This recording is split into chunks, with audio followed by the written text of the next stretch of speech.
त्यस कारणले गर्दाखेरि प्रवेश कँडेल म फेरि पनि जोड दिएर वान्स अगेन भन्न चाहन्छु यो केसको एउटा साक्षी हो, जीवित साक्षी हो। यो प्रमाणलाई डिसमिस हुन दिनु हुँदैन र प्रवेश कँडेलमाथि थप अनुसन्धान सिबिआईले गर्नुपर्छ। काठमाडौँको स्पेशल टास्क फोर्सले उनीमाथि अनुसन्धान गर्नुपर्छ। 9,000 करोड पैसा डुबाएर युके गएर उनी पानीमाथि गोबानु बने। त्यस कारणले गर्दाखेरि कसैलाई पनि तपाईँले उम्किन दिनु भनेको सम्भावित प्रमाण गुमाउनु हो। अनुसन्धानको प्रक्रियालाई तीव्रतर रूपमा अगाडि बढाउँदै प्रवेश कँडेललाई थप अनुसन्धान गरियोस् भन्ने चाहन्छु। उनी उडे भनेदेखि दोषी को रहन्छ? सरकारी निकाय नै हुन्छ, सरकार निकाय पूर्ण रूपमा यसको भागीदार हुन्छ हैन, भागीदार भन्न चाहन्छु।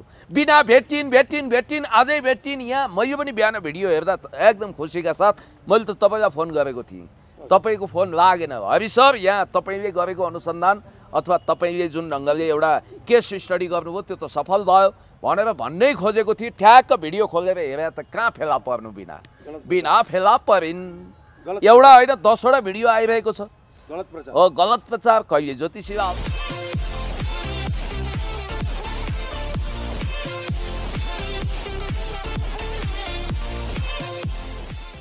दर्शक नमस्कार, सम्पूर्ण मिडियामा यहाँलाई हार्दिक स्वागत गर्न चाहन्छु। म हरिदासी। अहिले फिल्ममा देख्नुभएको छ पुण्य गौतम प्रखर वक्ता हुनुहुन्छ, राजनीतिक कर्मी पनि हुनुहुन्छ। तपाईँलाई थाहै छ विभिन्न घटना चिरफार गर्ने क्रममा तपाईँले बुझिसक्नु भएको छ प्रसङ्ग विनाश सापकोटाको उठाउन चाहन्छु र पछिल्लो समय नयाँ अपडेटका साथ उपस्थित भएको छु। हामीलाई कहाँदेखि हेर्दै हुनुहुन्छ तपाईँ पक्कै जहाँदेखि पनि तलको कमेन्ट बक्समा लेखिदिनुको लागि पनि अनुरोध गर्छु र तपाईँले हाम्रा भिडियोहरू लाइक, सब्सक्राइब र कमेन्ट गर्न पनि नबिर्सनुहोस् भन्न चाहन्छु। र मैले प्रसङ्ग उठाइसकेँ जो विनाश सापकोटा असार 14 गतेदेखि बेपत्ता हुनुहुन्छ। घटना अहिले पनि कुहिरोको काग जस्तै अन्धाधुन्दा छ घटना, तर पनि आस मरेको छैन। जबसम्म लास भेटिन्न अथवा सास भेटिन्न तबसम्म हाम्रो प्रयास जारी रहनेछ। हाम्रो खोजमूलक अभियान पनि जारी रहनेछ कि कम ब्याक बिना भनिरहेका छौँ। अहिले यतिखेर प्रहरीले प्रवेश कँडेललाई छाडिसकेको छ। प्रवेश कँडेल यतिखेर जीवन बिताइरहेका छन्, घरमा आनन्द लिँदैरहेका छन्। उनैले विनाश सापकोटालाई घरबाट लिएर हिँडे, तर अहिले आनन्दले निदाइरहेका छन् कि तर जो जगेश्वर सापकोटा छन् उनको परिवारलाई के भइरहेको होला, यतिखेर उहाँको विनाश सापकोटा बाबुआमालाई यतिखेर कस्तो अवस्था भइरहेको होला, के भइरहेको होला तपाईँलाई मैले भनिरहेको छु। र अर्को नयाँ कुरा के निस्केको छ भने राष्ट्रिय महिला आयोग, मेरो अनुरोधमा राष्ट्रिय महिला आयोग यतिखेर चितवनमा छ। चितवनमा प्रतिवेदन तयार पार्दैछ कि भोलि या पर्सि प्रतिवेदन आइपुग्दैछ, काठमाडौँ आइपुग्दैछ। र मेरो जगेश्वर सापकोटा हुनुहुन्छ जो विनाश सापकोटा बाबुसँग पनि मेरो प्रत्यक्ष कुराकानी भएको छ कि कम ब्याक बिना भनेर उहाँले हाम्रो बाटो हेरिरहनु भएको छ। आजै यिनै विषयवस्तु समेटेर म कुनै गौतमको कुराकानी गर्न चाहन्छु। सर्वप्रथम स्वागत गर्न चाहन्छु। कुनै सर स्वागत छ। हजुर धेरै धेरै धन्यवाद, नमस्कार। आराम हुनुहुन्छ? ठिक छु। मैले शब्द उठाइसकेको छु विनाश सापकोटा, तपाईँले पनि धेरै बोलिसक्नु भएको छ त्यस विषयमा। र अर्को एउटा आवाज भन्ने एउटा प्रश्न पनि मैले निकालेको छु। बिना भनेर हामी त्यो ध्वनिलाई बिनाको कानसम्म पुर्याउने पनि हाम्रो अभियान रहेको छ। सर्वप्रथम तपाईँलाई म बिना भनेर एकपटक त्यो आवाज निकालिदिनु अनुरोध गर्छु। बिना ल अब तपाईँको ध्वनि जस्तो त एकदम स्फटिक नहोला, तैपनि मैले यो आवाज बिनाको कानसम्म पुगोस्। बिना नानु जो अहिले हराइरहेकी छिन्, बेपत्ता छिन्, तिमी कहाँ छौ, जहाँ छेउ फर्केर आइदेऊ। आमा बुवाको आँखा ओबानु छैन, कोशी र गण्डकी नारायणी आँखाबाट बगिरहेको छ। तिमी जहाँ छेउ, यदि छौ भने फर्केर आइदेऊ भन्ने एउटा बाणी हो, यो आवाज हो। हामीले आवाज दिउँ, तिमी सुन, यो सुनुवाई गरेर पक्कै आऊ। यो एउटा अन्तर्हृदयबाट अन्तस्करणबाट स्फुरण भएको एउटा आवाज हो। र हरिजी जहाँसम्म मलाई लाग्छ यो केसको सवालमा अत्यन्तै गम्भीर भएर टप टु बटम सुरुदेखि अन्तिमसम्म तपाईँले फलो गर्नुभयो। तपाईँले राष्ट्रिय महिला आयोगलाई पनि घचघचाउनु भयो। राष्ट्रिय महिला आयोगले एउटा नारी अधिकारको सवालमा, ह्युमन राइटको सवालमा एउटा दह्रो स्टेप लिएको छ। र जगेश्वर सापकोटा जो बिनाको पिताजी हुनुहुन्छ, उहाँ दिनको भोक र रातको निन्द्रा हुनुभएको छ। र प्रवेश कँडेल जो यो केसको एउटा जीवित साक्षी पनि हुनुहुन्छ, उहाँ कहाँ हुनुहुन्छ र उहाँले के गर्नुभयो भन्ने कुरा तपाईँ हामी सबैलाई थाहा छ। उहाँलाई किन उन्मुक्ति दियो, किन सुनपानी छर्कियो, किन छोडियो, यसको पनि जवाफ हामी चाहन्छौँ। यो जस्तो कानुनी प्रावधानमा तपाईँको 24 दिनभन्दा हिरासतमा राख्न मिल्दैन। हजुर, यो कानुनी एउटा पाटो छ। तर त्यो पाटो एउटा सामान्य केस स्टडीको लागि हुन्थ्यो। तर एउटा प्रवेशले नै आफ्नो स्कुटीमा मान्छे लिएर गइसके पछाडि होइन आफ्नै स्कुटीमा हालेर बिना सापटा लगेर गए। कुसुमको घरमा पुगेर उनीहरूको वादविवाद भयो, डिस्कस भयो। त्यस पछाडि फेरि स्कुटीमा लिएर गएर भरतपुर पुर्याए, चाहिँ एउटा एटिएमसम्म पुर्याए। एटिएमभित्र छिरिसके पछाडि बिना सापटा बेपत्ता भइन् र हामीले अनुमान गरिरहेका थियौँ कि त्यो सिसिटिभी फुटेज सक्कली हो या नक्कली भनेर हामीले अनुमान लाउँदै तर त्यो सक्कली भएको कुरा पनि प्रमाणित भइसकेको छ। उहाँहरूले मलाई बताउनु भयो त्यो सक्कली भयो, त्यो सक्कल नै हो। तर प्रवेश कणेललाई किन छाड्यो भने यत्र तत्र सर्वत्र भइरहेको अवस्थामा प्रवेश कणेललाई जुन छाडिएको छ त्यो कुरा के न्यायिक छ? यहाँलाई प्रश्न हो। यहीँनिर शङ्काको आधी तुफान उठ्छ। किन छाडियो आखिर? त्यो कुरालाई पूर्वपक्षको उनलाई थुनामा राखेर अनुसन्धान गर्न सकिन्थ्यो। वास्तवमा यो केसको एउटा जीवित प्रमाण भनेको प्रवेश कणेल पनि हो। उनलाई धेरै कुरा थाहा छ। जहाँसम्म तपाईँले भन्नुभयो तपाईँ यो केसमा एकदमै गहिराईका साथ लागिरहनु भएको छ र जहाँसम्म मलाई लाग्छ खुकुरीको चोट अचानकलाई थाहा हुन्छ। जेम्स बोन्डका मुभीका रहस्यमय पात्रहरू जस्तो अर्थात् कानन डायलको सर्लक होम्सका खतरनाक जासुसी पात्र जस्तै पात्रहरूको यहाँ ओहोरदोहोर चलिरहेको छ। जहाँसम्म ओरिजिनल सिसिटिभी फुटेजको कुरा छ त्यसले केही कुराहरू बताउँछ तर सबै कुरो बताउँदैन। बिना 24 कोटी रोडबाट भरतपुर नजिकैको 24 कोटी रोडबाट बेपत्ता भइसकेपछिको अवस्था के हो? कतिपय मिडियाहरूले बिना फेला परिन्, भेटिन्, हेटौँडामा भेटिन्, फलाना ठाउँमा भनिरहेका छन्। तर यसरी भ्रमपूर्ण समाचार पनि सम्प्रेषण गर्नु भएन। जस्तो जगेश्वर सापकोटाको परिवारको अथवा जगेश्वर सापकोटा पनि गुनासो यही आइरहेको छ कि गलत समाचारहरू सम्प्रेषण गरियो होइन। कहिले कुनै खोलाको किनारमा यस्तो अवस्थामा देखियो भने कुनै युवतीको फोटो राखिन्छ, अनिखेरि बिना सापकोटाको अवस्था यो भनेर चाहिँ भनिन्छ। एउटा मृतक एउटा महिलाको फोटो राखिएको हुन्छ, चाहिँ कहीँ त्यसरी राखिएको हुन्छ र कहीँ तपाईँको चाहिँ ऊ हेटौँडामा भेटियो बिना सापकोटा भनिएको हुन्छ। कहीँ बिना सापकोटा कुनै चाहिँ ज्योतिषीले ल्याउँदैछन् भनेर भनिएको हुन्छ। यावत प्रचार प्रसार गलत प्रचार प्रसार भइरहेको छ बजारमा। यो सम्बन्धी तपाईँ के भन्नुहुन्छ? यो मिडिया बुलिङ अति भयो। म तपाईँलाई के भन्छु भने घरि यो सौराको जङ्गलमा रक्ताम्बे लास भेटियो के त्यो बिनाको हो भनेर यसरी अतिरञ्जित प्रचार गरिन्छ। यो भयो अत्यन्तै अलक्षिणी र दुखी खबर। अनि सुख पनि वास्तवमा उनी भेटिनुपर्छ भन्ने हाम्रो आत्मविश्वास हो र भेट्नै पर्छ। उनी कहाँ छिन्? म भन्छु आकाश पाताल दुई पाताल यत्र तत्र सर्वत्र तीन त्रिलोक 14 भुवन जताततैबाट भने पनि खोजेर बिना ल्याउनै पर्छ।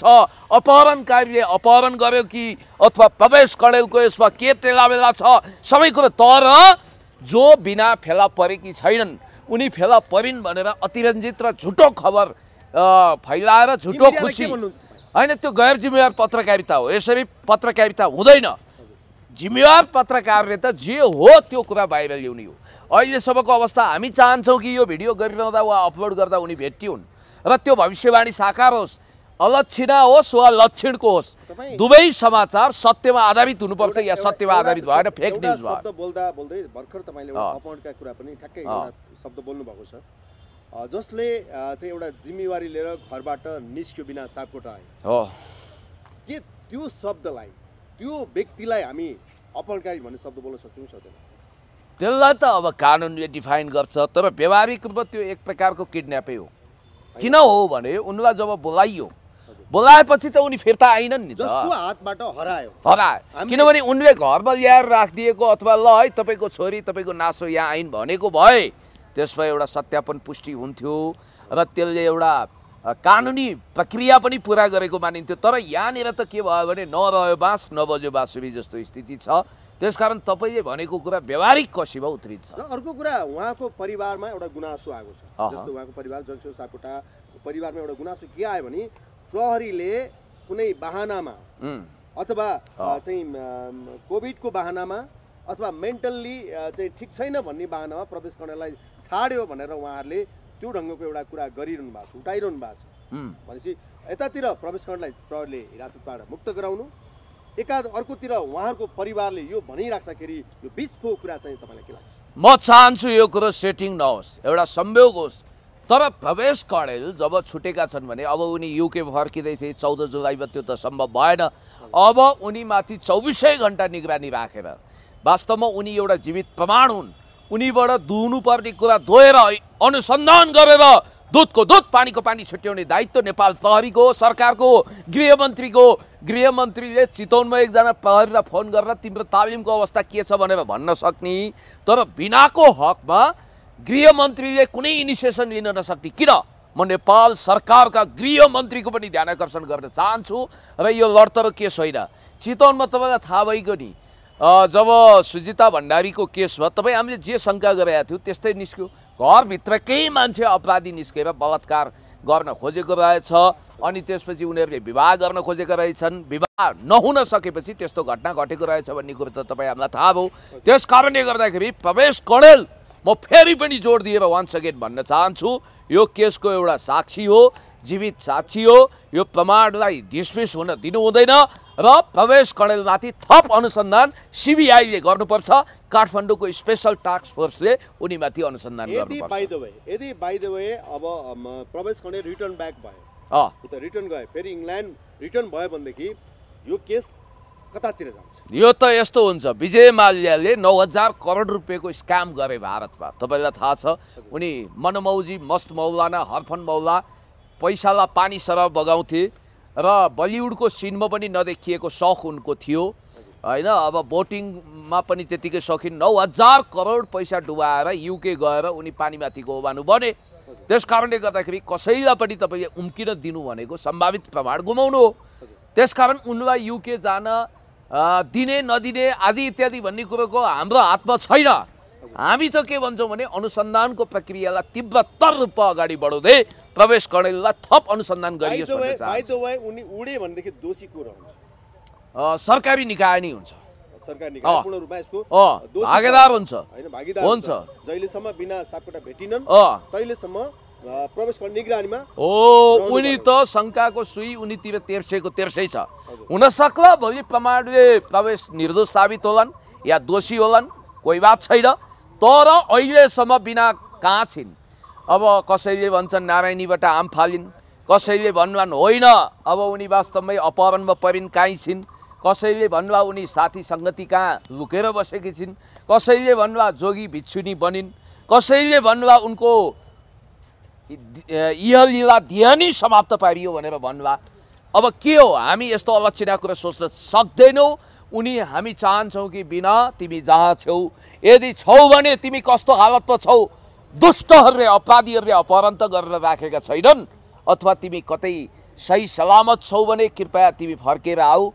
चितवनमा यो खालको दुर्दान्त घटना घटेको छ। तिमी एउटा टिनेजर युवती हौ, तिम्रो बुवा आमा अहिले जिउँदो लास जस्तो भइरहनु भएको छ। माफ गर्नु होला यो शब्द प्रयोग गर्दा, किनभने छोरीको यादमा उहाँहरू सुकेर काठ जस्तो हुनुभएको छ। त्यसकारण बिनाको जुन हालत छ, म दुईवटा कुरा तपाईँलाई भन्न चाहन्छु। बिना भेटिन् आजै भेटिन्। यहाँ मैले पनि बिहान भिडियो हेर्दा एकदम खुसीका साथ मैले त तपाईँलाई फोन गरेको थिएँ, तपाईँको फोन लागेन। हरि सर, यहाँ तपाईँले गरेको अनुसन्धान अथवा तपाईँले जुन ढङ्गले एउटा केस स्टडी गर्नुभयो त्यो त सफल भयो भनेर भन्नै खोजेको थिएँ। ठ्याक्क भिडियो खोलेर हेरेर त कहाँ फेला पर्नु, बिना फेला परिन्। एउटा होइन 10वटा भिडियो आइरहेको छ। गलत प्रचार कहिले ज्योतिषी हवाला दिइएको छ, कहिले हो आउन्। हाम्रो एउटा कामना पनि छ, तर फेला त परेका छैनन् नि त। फेला परुन्, हामी धुप हाल्छौँ। 33 कोटी देवता भाग्नेले पनि भाकुन्, आकाश पाताल 3 त्रिलोक 14 भुवन जहाँ भए पनि उनलाई फेला पारौँ, यो हाम्रो सदिक्षा हो। तर फेला त परेकी छैनन्।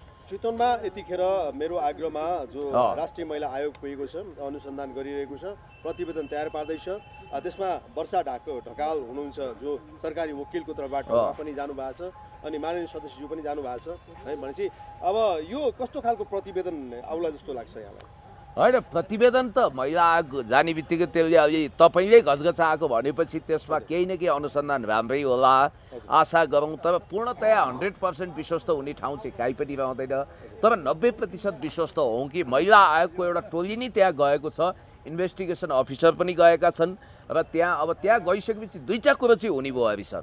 एउटा त्यहाँको स्थानीय प्रशासन सिडिओ कार्यालय र सरकारी प्रशासन, हुन त त्यहाँको प्रहरी प्रमुख पनि बहुत काबिल हुनुहुन्छ, त्यहाँको एसपी हुनुहुन्छ ओम प्रकाश अधिकारी, बहुत राम्रो हुनुहुन्छ, उहाँको पनि ध्यान आकर्षण होला र केन्द्रको पनि ध्यान आकर्षण हुन्छ। त्यहाँका सांसद सबैको ध्यान आकर्षण भएर थप दबाब पर्छ र यो केसको इन्भेस्टिगेसन चाँडो हुन्छ। जोस् अब के हामी आशावादी आशावादी त हुनुपर्छ, किनभने जहाँ राष्ट्रिय भन्नुभएको छ, मलाई भोलिदेखि प्रोसेसमा आइपुग्छ भन्नुभएको छ। हामी अन्तमा छौँ जस्तो अन्तमा यतिखेर नयाँ आशालाग्दो अपडेट के हुन्छ भनेर यतिखेर जगेश्वर सापकोटाको परिवारले मलाई फलो गरिरहेका हुन्छन् कि मैले भनेको थिएँ पुण्य गौतमको अपडेट पनि आउँदैछ भनेर उहाँलाई मैले भनिरहेको थिएँ। तपाईँको अपडेटमा उहाँहरूले हेरिरहनु भएको छ नयाँ कुरा, र तपाईँ हामीले केही बोल्यौँ कि आशाका किरणहरू उहाँलाई उहाँको चाहिँ मुहारमा छाउँछ भन्ने खालको कुरा छ। यतिखेर जो बिना सापकोटा आमा हुनुहुन्छ एकदम अत्यन्तै चाहिँ उहाँ दुःखी हुनुहुन्छ, उहाँको अवस्था एकदम अप्ठ्यारो स्थिति छ भने मतलब दुःखी हुनुहुन्छ, त्यो मन कस्तो भएको होला त्यतिखेर होइन। भनेपछि यो जगेश्वर सापकोटाको परिवार लगायत बिना सापकोटा आफन्तहरूलाई के चाहिँ भन्न चाहनुहुन्छ? अब प्रेमको पासोमा पारेर, म त यसलाई पासो भन्छु, धरापमा पारेर ट्रायङ्गुलर लभ स्टोरीको शिकार बनाएर उनलाई जसरी एउटा बेपत्ता बनाइने अथवा उनको जीवनै के भयो भनेर एउटा अनिश्चितताको भुमरीमा जाग्ने काम भएको छ। कुन बुवा आमालाई निन्द्रा लाग्ला र भोक लाग्ला? वास्तवमा आमा बुवाले त्यति धेरै चिन्ता सरकार व्यक्त गर्नु राम्रो कुरा हो। त्यसमा पनि पुण्य गौतम र हरि उदासी प्रति उहाँहरू जसरी आशावादी देखिनु भएको छ र हाम्रो सकारात्मक भाइब उत्पन्न हुने गरी, पोजिटिभ भाइब उत्पन्न हुने गरी जसरी हामीले बोलेका छौँ र हामीले एउटा आशावादिता पनि प्रकट गरेका छौँ कि बिना जहाँ भए पनि अपहरणकारी वा दुष्ट त्यस्ता गलत तत्त्वहरूको पन्जामा छिन् भने पनि त्यहाँबाट मुक्त गर्नेछ प्रशासनले, होइन भने उनी आफै राजी खुसीले काहीँ लुकेकी छिन् भने पनि आउने छिन्। अथवा योभन्दा अलक्षिणा कुरो म सोच्न चाहन्न। हरिजी तपाईँले जसरी गम्भीरतापूर्वक यो केस उठाउनु भएको छ र मलाई पनि यसमा तपाईँले त्यो बिना नानुलाई फेला पार्नुपर्छ भन्ने मिसनमा तपाईँले, यो हाम्रो एउटा सर्च मिसन पनि हो, खोजी कार्य पनि हो र यसमा तपाईँले जसरी केस स्टडी गर्नुभएको छ तपाईँलाई पनि विशेष रूपमा म धन्यवाद दिन चाहन्छु। Thank you so much.